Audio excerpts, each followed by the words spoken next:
Alam niyo ba guys noon, mga bata pa kami. Noon. Kapag ganito, may daya, ano ang tawag sa Tagalog nito eh. Basta kapag na ganito is, ano kami, nangunguha para i-ano namin tawag dito, ibenta. Kasi binibili pa noon. Noon. Ngayon wala nang mga bata guys na gumagawa nito. So, ngayon parang ako na lang yata ang gumagawa nito. Balik tanaw sa nakaraan. So, ganito lang gumawa nito guys. So,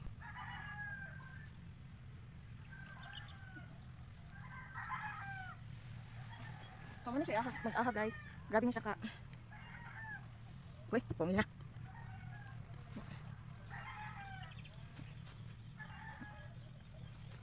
Sama na siya aha guys. So grabe na siya kadakaw no kung sensitive ka kanit yung pag lumaluma. Pero noon guys na mga bata pa kami, wala sa amin tong dako-dako yung Makati. So ganito lang siya guys.